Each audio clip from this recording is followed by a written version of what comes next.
कि जब मुहर्रम के दिन आते थे तो एक अदब होता था मुहर्रम का। बड़े चारपाइयों पे नहीं सोते थे, ज़मीन पे सोते थे। घरों में सादा ग़ज़ाएँ पकती थीं। इन 10 दिनों में कोई अपने कपड़ों को इस्त्री भी नहीं करता था। वाक़अन महसूस होता था कि बंदा गम में है। लेकिन आज के दिनों में वो चीज़ें वाक़अन, वो अदब, वो तकरीम, वो मुहर्रम के आने की तैयारियां ख़त्म हो चुकी हैं।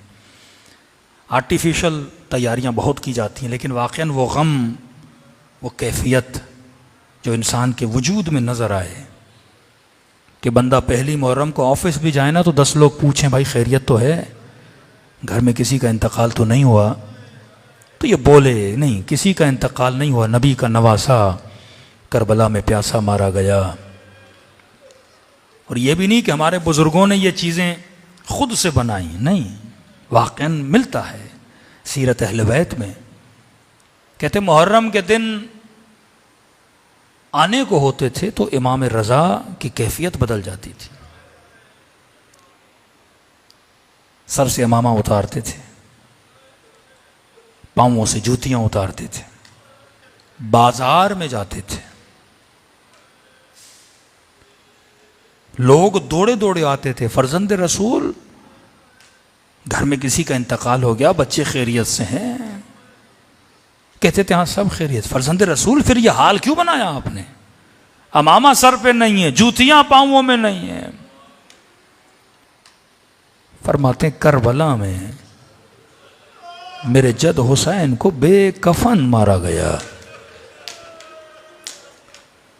फरमाते आए शबीब के बेटे, अगर किसी पे रोना हो, दिल करे ना रोने का, आंसुओं को जाया न किया करो, माल के जाने पे न रोया करो, औलाद के जाने पे इमोशनल रोना होता है, दायमी न किया करो।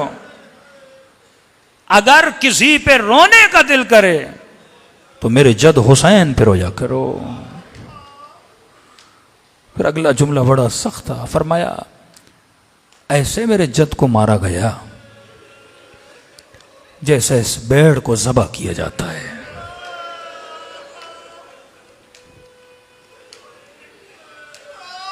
वही सवाल जो बरादरान अहले सुन्नत हमसे करते हैं कि सदियां गुजर गईं, अभी तक ऐसे रोते हो जैसे कल हुसैन को शहीद कर दिया गया हो।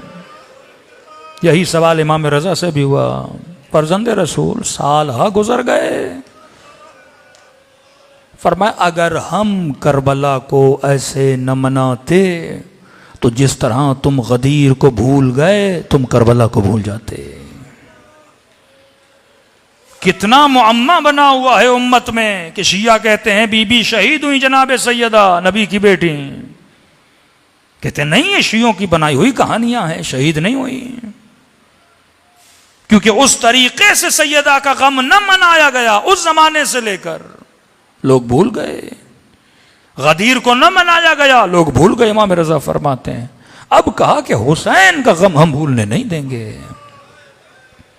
गली गली, कूचा कूचा ये सदा बुलंद करेंगे कि नबी का नवासा प्यासा मारा गया, नबी का नवासा बेकफन मारा गया, नबी के नवासे के जनाजे पे घोड़े दौड़ाए गए, ताकि ये सोया हुआ गफलतों की नींद में भटकता हुआ मुसलमान ये सोचे मारा किसने था?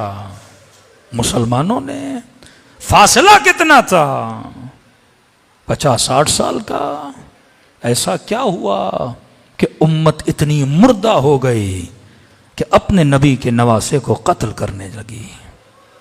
दामन अली की दूरी बंदे को हुसैन का कातिल बना देती है। दामन अहले बैत की दूरी इंसान को कातिल मासूम बना देती है। लेकिन शुक्र खुदा करो कि अल्लाह ने तेरे दिलों में इश्क हुसैन दिया। ये कमाल हमारा नहीं, ये कमाल नबी की बेटी की दुआओं का है। जब कहा ना बाबा मेरे इस बच्चे पे रोएगा कौन? दुआए नबी का असर है शिया। फरमाया बेटी घबराओ नहीं, खुदा एक कौम पैदा करेगा जिनकी बच्चियां तेरे हुसैन की बच्चियों पे रोएंगी, जिनके जवान तेरे हुसैन के अली अकबर पे रोएंगे, जिनके बूढ़े करबला के बूढ़ों पे रोएंगे। तभी फरमाया जब भी दिल तड़पे हुसैन की ज़ियारत को, बदन है महदूद है, नूर रिज़विया से निकल के करबला जा तो नहीं सकता, क्या पता मौत कब आए। मेरे मौला फरमाते खुलूस से दिल से मुझ हुसैन को सलाम किया करो, खुदा तुझे सवाब ज़ियारत हुसैन अता करेगा। पूछने वाले ने कहा कि मौला सलाम कर दूं सवाब मिल जाएगा? कहा मोमिन एक निशानी है, अगर वो हो तो सवाब मिल जाएगा। मौला कैसी निशानी? का जब मुझ हुसैन को सलाम करो और न चाहते हुए तेरी आंखों से आंसू निकल आए, ये मत समझना ये तेरे आंसू हैं, ये हुसैन ने तुझे तेरे सलाम का जवाब दिया है।